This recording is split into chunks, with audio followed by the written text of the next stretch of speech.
अव्यक्त रूप में विराजमान संत सदगुरु महाराज के पावन जुगल चरणों में कोटि सनमन। सत्संग में उपस्थित सत्संग प्रेमी महान भाव, माता एवं भक्ति मती बहनों, एक बार सब लोग श्रद्धा प्रेम के साथ गुरु महाराज का जय जयकार करेंगे। बोलिए श्री सदगुरु महाराज की जय। श्री सदगुरु महाराज की जय। श्री सदगुरु महाराज की जय। अभी हम लोग भक्ति मीराबाई की वाणी हम लोग सुन रहे थे। पायो जी मैंने नाम रतन धन पायो। कहा ये कितना कीमती चीज है। क्या कीमती है? तो कहा परमात्मा का नाम। पायो जी मैंने नाम रतन धन पायो। जन्म जन्म के पूंजी पायो, जग में सबे खवायो। जन्म जन्मांतर का ये पूंजी है जो हम आपको मंत्र मिला है, परमात्मा का नाम हम आपको जो मिला है। रामचरितमानस में लिखा है, राम नाम मनि दीप धरो, जी हदे हरिद्वार, तुलसी भीतर बाहिरो जो चाहो उजियार।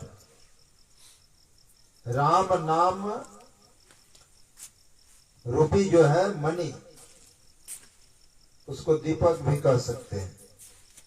जैसे आपको रूम के अंदर यानी घर को भी उजाला करना है और बाहर को भी उजाला करना है, प्रकाश करना है, तो उस दिया को कहाँ रखना होगा? द्वार पर, देहरी पर नहीं। वहां रखेंगे तो अंदर भी उजाला और बाहर भी उजाला। का राम नाम मनि दीप धरो। राम नाम, हमारे गुरु महाराज कहते हैं, राम नाम अमर नाम भजो भाई सोई, सोई सत धुन सब घट घट होई। राम नाम अमर नाम है, कहा उसका भजन करो। भजो भाई सोई, सोई सत धुन सब घट घट होई। सब के घट घट मतलब शरीर, सबके शरीर के अंदर में वो ध्वनि हो रही है। बंगला कीर्तन में आप लोग सुने होंगे, बंगला कीर्तन में है जोगाय माधाय का प्रसंग है। जोगाय कहे, अरे माधाय आर एक नाम आछे और ऐ नाम तो नहीं है, चलो ऐ नाम मेरे का छे। मतलब दो नाम है। हम आप जो बोलते हैं ये नाभि से टकराता हुआ मुंह से निकलता है। नहीं, वर्णात्मक और ध्वन्यात्मक दो तरह का नाम है। वर्णात्मक नाम को हम आप जानते हैं, पढ़ते हैं, गाते हैं, लेकिन ध्वन्यात्मक नाम जो है उसको बिना गुरु से ये जानना मुश्किल है। तो गुरु के पास जाइए, वहां अनहद शब्द बताया, बहुत तरह का शब्द है। तो उस नाम को जानने के लिए क्या करना है? तो गुरु के पास जाना होगा। गुरु के शरण में जाकर के गुरु का सेवा करेंगे।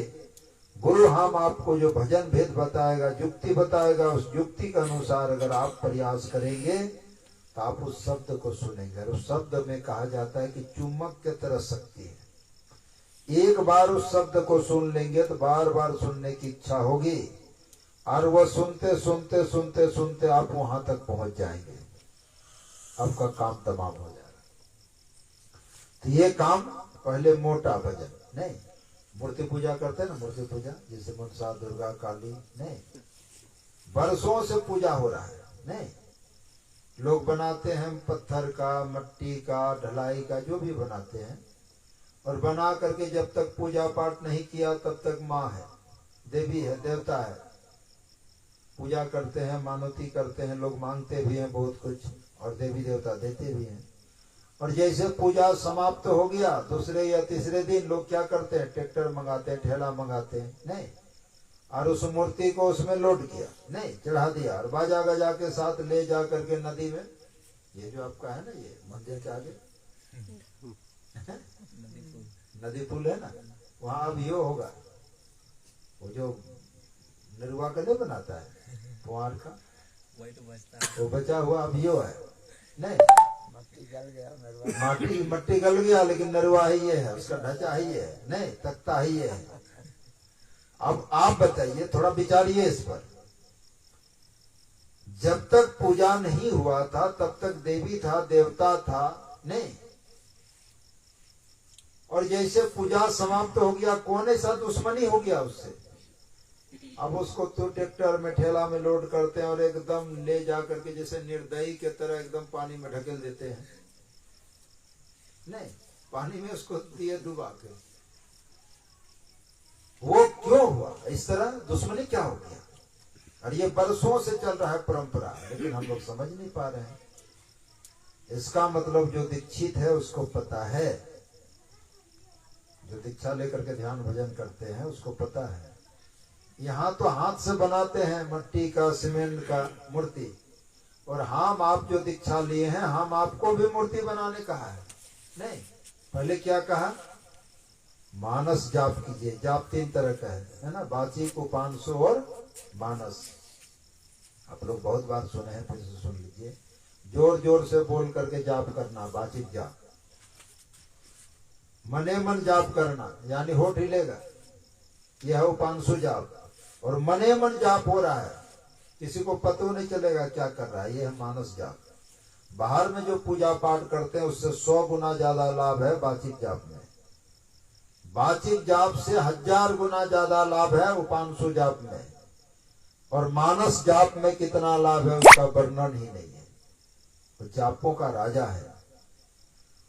और जिसका मानस ध्यान हो गया उसको तो कल्प वृक्ष मिल गया।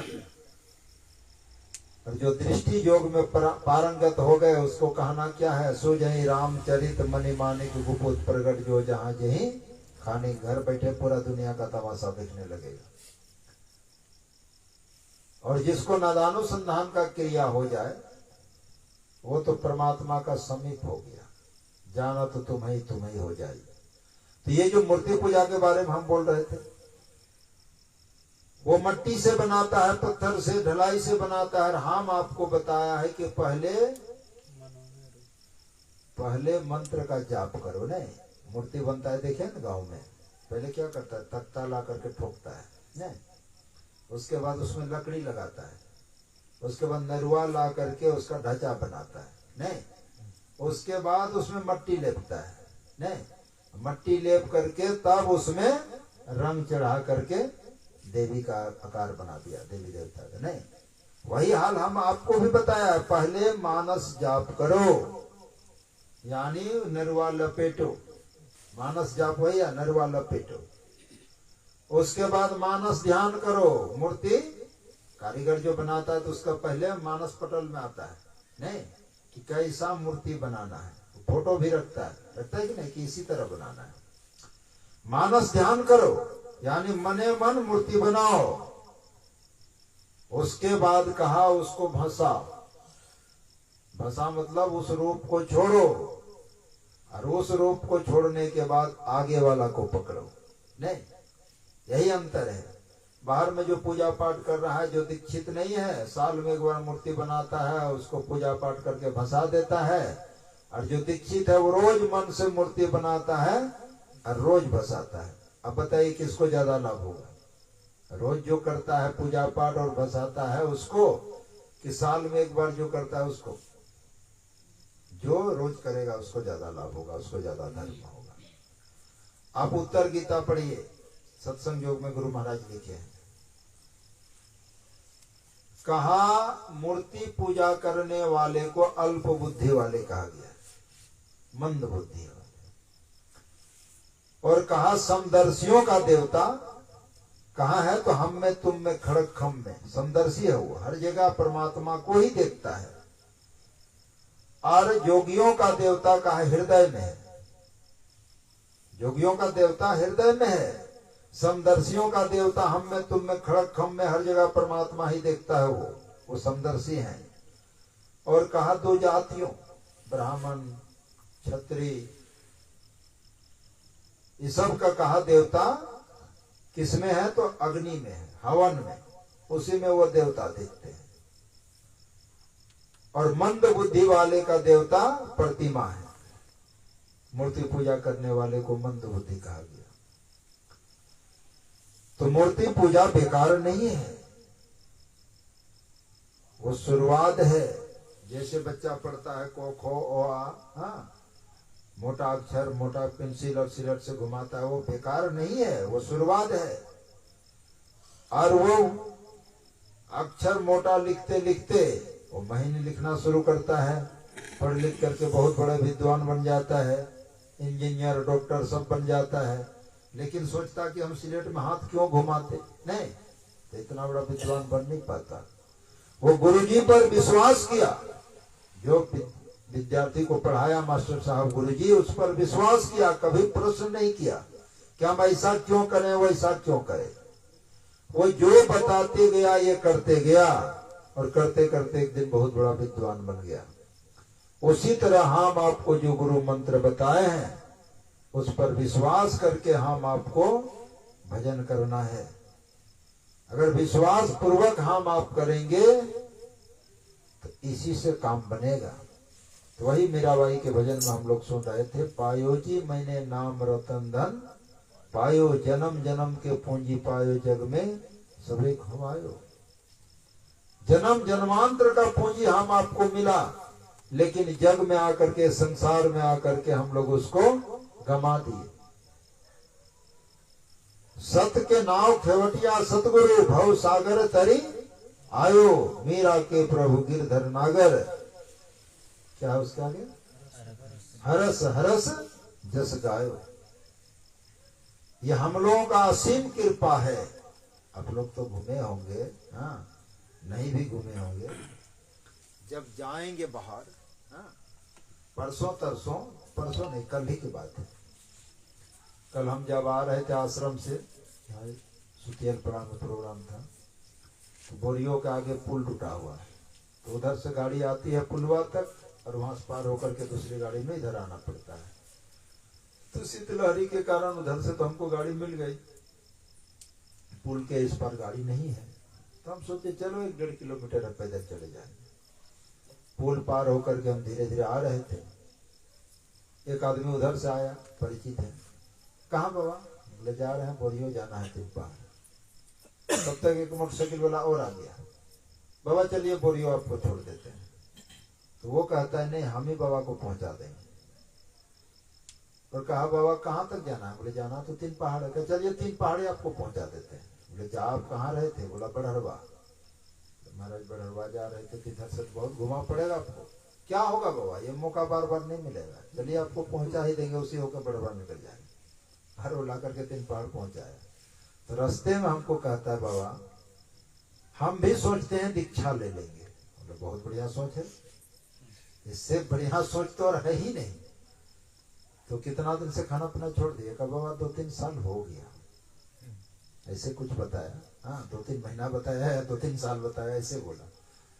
तो हम बोले दीक्षा तो लेंगे, लेकिन दीक्षा लेने में शीघ्रता मत दिखाइएगा। मतलब जिधर तिधर जा करके गुरु नहीं कर लेना जैसे तैसे, ये मेरा कहना था। कहा बाबा आपके पास आएंगे और आप जिससे बोलिएगा उसी से हम लेंगे। हमने कहा ठीक है।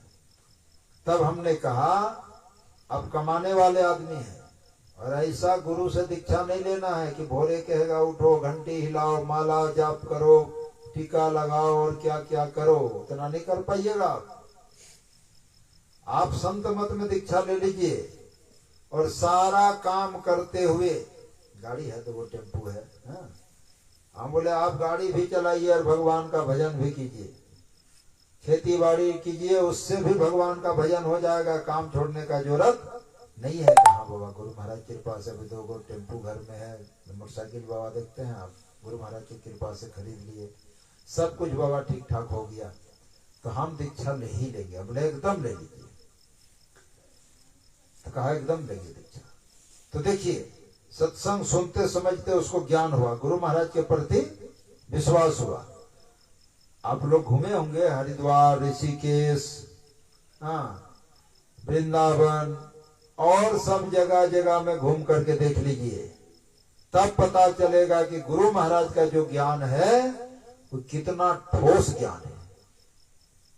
बहुत बड़ा बड़ा आश्रम मिलेगा, एक से एक व्यवस्था मिलेगा, खाने पीने रहने, उसके सामने हम लोग जीरो हैं, संत मत वाले जीरो हैं। इतना व्यवहारिक ज्ञान है हम लोगों में, और सब व्यवस्था चकाचक है। लेकिन जब वो भक्ति करेंगे, भजन करेंगे, उस समय लगेगा कि जीरो तो यही है, हीरो हम ही हैं। भोर से 3 बजे, भोर से लेकर के शाम तक पूजा पाठ करता है, लेकिन वही करता है। क्या करता है? घंटी हिलाएगा, माला जाप करेगा, नहीं, जप करेगा, हवन करेगा, बाहर ये पूजा पाठ में लगा हुआ है। और संत मत वाले क्या करते हैं? बैठ करके भगवान का भजन करते हैं। नहीं, पाखंड और अहंकार तजी, निष्कपट हो और दीन हो, सब कुछ समर्पण कर गुरु की सेवा करनी चाहिए। गुरु महाराज को कहना पड़ा कि किश्ती मैंने निकाल के लाया हूं तूफान से, नहीं, और मेरे बच्चों इसे रखना संभाल कर। गुरु महाराज कितने कष्ट किए, अपने शरीर को गला दिए कुप्पा घाट की गुफा में, तब जाकर के गुरु महाराज परमात्मा को प्राप्त कर पाया।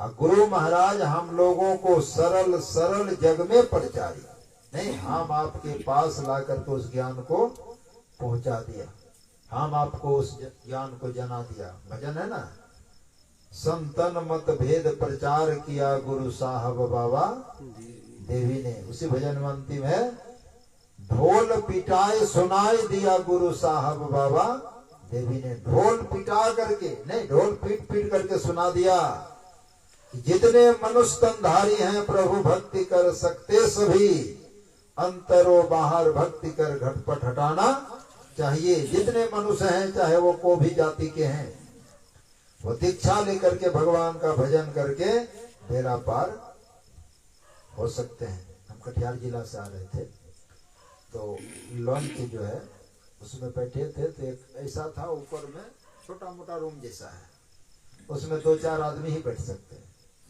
तो एगो साहिबगंज कॉलेज का प्रिंसिपल साहब बैठे हुए, तो हम तो पहचानते नहीं, एगो और मास्टर साहब थे, और हम भी आके बैठ गए, और 1-2 आदमी था। प्रिंसिपल साहब हमको कहते हैं कि बाबा ऐसा कोई प्रसंग उठाइए ना कि रास्ता भी कट जाए और कुछ ज्ञान का बात हो जाए। हमने कहा कि ऐसे कैसे होगा, कुछ प्रश्न कीजिए, तो उसका उत्तर देने का मैं प्रयास करूंगा। कहने लगे बाबा आप अपने से चुन करके निकालिए और आप कुछ सुनाइए। हमने कहा जब प्रवचन करते हैं ना मंच पर, तो वहां कोई विषय बना लेते हैं, नहीं, रामायण से, सत्संग योग से, कोई भजन से, ऋषि के माध्यम से बोलते हैं।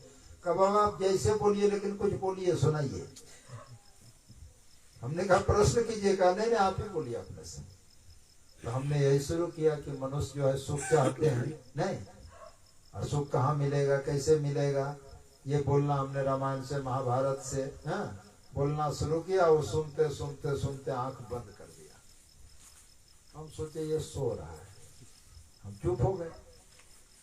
जैसे चुप हो गए, आंख खोला, महाराज बोलिए। तो आप तो सो रहे हैं। बाबा हम सो नहीं रहे थे, हम तो सुन रहे थे, बहुत ध्यान देकर के हम सुन रहे थे। और तब वो शुरू किया, आपने रामायण से ये बात कही, आपने महाभारत से ये बात कही। हाँ, इस तरह से पूरा हमने जितना प्रवचन किया था, विद्वान आदमी है, सब हमको सुना है। उसके बाद हमको कहा बहुत अच्छा कर रहे हैं बाबा आप, प्रचार जो कर रहे हैं संत मत का, ये बहुत अच्छा कर रहे हैं। वेद शास्त्र जो है लुप्त था, वो कहना शुरू किया। ऐसा देश में शासन था, कहा शूद्र अगर शास्त्र को सुन लेता था, वेद मंत्र का पाठ, तो उसका कान में रांग गला करके डाल दिया जाता था। शूद्र अगर वेद पढ़ता था तो उसका मुंह सिलाई कर दिया जाता था। इसलिए वेद का, शास्त्र का उतना प्रचार नहीं हो पाया। लेकिन आप लोग बाबा प्रचारक हैं, आप लोगों के माध्यम से मतलब वेद शास्त्र का ज्ञान जन जन तक, हर जाति तक ये मतलब ज्ञान पहुंचा रहे हैं आप लोग, बहुत अच्छे कर रहे हैं। और बातचीत करते करते करते करते आ गया उसमें ब्राह्मण का, नहीं, कि वो लोग जो है बाबा बड़ा होशियार है, वो कहने लगे। पढ़े लिखे विद्वान हैं, होशियार हैं। उन लोग क्या किया, जब देखा वेद शास्त्र बहुत कीमती चीज है। हमने कहा कैसा कीमती है? का सोना चांदी से भी कीमती है, हीरा से भी कीमती है वेद शास्त्र का ज्ञान। एक ज्ञान में आपका जीवन सुधार सकता है बाबा, आपका कल्याण हो सकता है। एक वाणी में इतना वेद शास्त्र का वाणी में दम है, इतना ज्ञान है, इतना रहस्य है। तो ब्राह्मण क्या किया, उसको छुपा लिया। जैसे सोना चांदी बाबा मिल जाए क्या करेंगे, अभी फटाक से उठा के छुपा लेगा नहीं, उसको कैद कर लिया, जनजाति तक हर जगह तक पहुंचने नहीं दिया। लेकिन आप लोग प्रचारक हैं, आप लोग हर जगह पहुंचा रहे हैं। ऐसे बोलते बोलते अंतिम हमने पूछा, आप जो इस तरह बोल रहे हैं तो आप किस जाति के हैं? तो कहा बाबा मैं ब्राह्मण हूं। तो हमने कहा ब्राह्मण होकर के ब्राह्मण का खिलाफ? कहा बाबा मैं स्वार्थी नहीं हूं और मैं इस स्कूल का प्रिंसिपल साहब हूं, इसलिए मुझ में ये भाव है कि हर जन जाति तक, हर जगह तक ये ज्ञान पहुंचे और सबको वेद शास्त्र का ज्ञान हो और सब लोग पढ़ लिख करके विद्वान हो और सब अपना मोक्ष का रास्ता खोजे, सबका कल्याण हो। हमने कहा बहुत अच्छा ज्ञान है आपका, बहुत सुंदर विचार है। तो कहने का मेरा भाव है, पहले इस तरह का शासन था नहीं। संत कबीर साहब को 68 तरह का कष्ट दिया गया, संत पलटू साहब को जिंदा जलाया गया, संत तबरेज का खाल खींच लिया, यीशु मसीह को हाथ उसका सीधा करके कांटी में ठोक दिया गया नहीं। फिर भी उन लोग प्रचार करना नहीं छोड़ा। तो वही हमारे गुरु महाराज का कहना है कि बहुत मेहनत करके मैंने इस ज्ञान को हासिल किया, लेकिन मेरे बच्चों इसको रखना संभाल कर। ये संत मत का जो ज्ञान है मामूली मत सोचिए, बहुत कीमती ज्ञान है। ये गुरु मंत्र जो है छोटा मोटा है, लग नहीं रहा है कि कोई शक्ति है इसमें, लेकिन इसका अगर शक्ति देखना है, जिस जगह पर आप बैठ करके जाप ध्यान करते हैं, आप उस जगह पर जाप ध्यान करते हैं, क्या मजाल है, कोई तरह का आफत विपत आपके सामने आ जाएगा, किसी में दम नहीं है। हमारे गांव में पुतहू लगती, कैसे कैसे दिमाग खराब हो गया। उसका बेटा मेरे पास आया कि हमारी माँ जो है ना आपको बुला रही है। मेरे सुनते हैं क्या क्या वो बकती है, कहाँ दिमाग खराब हो गया है। दिमाग क्या, डांग लगा दिया, भूत लगा दिया। तो हम और हमारे एक गुरु भाई हैं दीनानाथ बाबा, दोनों हम लोग एक ही गोतिया के हैं। वो रहते हैं ऋषिकेश में, तो आए हुए थे। हमने कहा चलिए अपना घर का बात है, दोनों आए हम लोग। तो वो कहती है बाबा आप रहिए और इस सबको निकालिए घर से, मैं आपसे कुछ बोलना चाहती हूँ। तो हमने कहा आप लोग सब निकलिए घर से, और हम और दीनानाथ बाबा दोनों बैठे रहे। बोले बोलो क्या बोलती हो? कहा बाबा मेरा दिमाग खराब कर दिया। हमने कहा किसने खराब किया? नाम बता दिया। अमुक आदमी मेरा दिमाग खराब कर दिया। हमने कैसे? कहा मेरा जो ब्लाउज सब है, कपड़ा सब चोरा चोरा के ले जाती थी, पता नहीं क्या तंत्र मंत्र करके मेरा दिमाग खराब कर दिया। और ऐसा दिमाग खराब हमारा घर के सामने है। वो पोता सबको देख के बोलती थी कि वो पपीता है ना, पपीता अगर घर वाला कोई तोड़ लिया तो छोटा बेटा मर जाएगा, पोता मर जाएगा। बोलिए तो कितना डरेगा घर का आदमी सब, हाँ, कि वो पपीता अगर टूट गया तो मर ही जाएगा। ऐसा एकदम पूरे घर को, कहिए तो टोला को एकदम मतलब डरा दी थी पूरा। बढ़िया से बातचीत की, उसके बाद बोलना तो फिर उसका पराक्रम हो गया, दूसरे तीसरा बोलना शुरू की। बड़का बाबा है आप, हमको बोलना शुरू की। बड़का बाबा हैं, क्या आपसे हमको डर लगता है? आप सत्संग करते हैं क्या हुआ, आपसे हम नहीं सकेंगे? ऐसे ऐसे कुछ से कुछ बोलना शुरू की। दीनानाथ बाबा हमको कहते हैं कि ऐसे नहीं होगा, इसको दीजिए थोड़ा सा, अभी इसका होश ठिकाना लग जाएगा। हम बोले दो क्या, इसको औरत को क्या करना है? कहा आप लोगों से क्या होगा, ऐसे ऐसे बोलती है, आप लोगों से क्या होगा? आप लोगों को देख लिए कितना बड़ा बाबा है, कितना गुरु महाराज है। हाँ, हमने कहा तुम देखना चाहती हो, कहाँ दिखाइए, क्या देखना, क्या दिखाइएगा? हमें चप्पल पहना हुआ था, हवाई चप्पल खोले और बस 2 बार तो देवे की उसका गाल में, हाँ 2 बार दी। कहता है माफ कर दीजिए, आप में शक्ति है, गुरु महाराज में शक्ति है, दोबारा कभी नहीं आऊंगी। बोले तो बताओ नाम बताओ, भागो तुम यहाँ से। और तुरंत निकल करके दौड़ने लगे एकदम रोड में। और उसका घर वाला, बाबा किसका घर घुस जाएगा? हम बोले हम हैं भाई, चिंता काहे करता है, जाने तो कहाँ तक जाएगी। एकदम सीधे गांव से बाहर जा करके पाठ ले ली। लेकिन एक बात बोली थी कि हमारा घर वाला को बोलिए ब्लाउज साया क्या क्या मांग की थी, ये लोग अगर हमको दे दे अमुक जगह तो हम दोबारा नहीं आएंगे। लेकिन इन लोग भी इतना कंजर था, दिया ही नहीं, फिर से आ गए। तो दीनानाथ बाबा हमको कहते हैं महाराज दुए चप्पल में भाग गया हो। हाँ। और उसका बेटा हमको कहता है, बाबा जानते हैं जब उसको हमने 2 चप्पल दिया, लोग बोलता है वो बदमाश है, डांड है, वो चप्पाकल में जाके 2 लोटा पानी पी ली। कहा वही थी बाबा।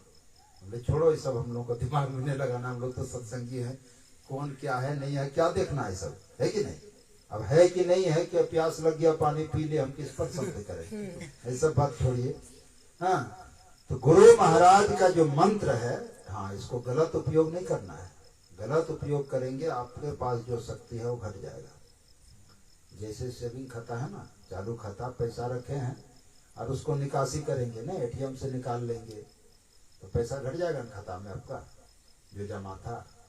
वही है, आप इसका मंत्र का दुरुपयोग करेंगे हाँ, तो आपका शक्ति घटेगा। इसलिए इसका दुरुपयोग नहीं करना है। आप जहां बैठ करके भजन ध्यान सत्संग करते हैं, किसी का मजाल नहीं है आपका बाल बाका कर लेगा। इतना पावरफुल मंत्र है। आपके घर पर तो सवाल ही नहीं कोई कुछ कर देगा। जिस घर पर सत्संग भजन होता है, ध्यान सत्संग होता है, वहां काल का मजाल नहीं है, वहां पैर रखेगा। इसलिए कबीर साहब ने कहा जम के मुख पर छार, जमदूत जमराज आ नहीं सकता है, ये भूतवा क्या कर लेगा, ये कोई नहीं कुछ बिगाड़ सकता है।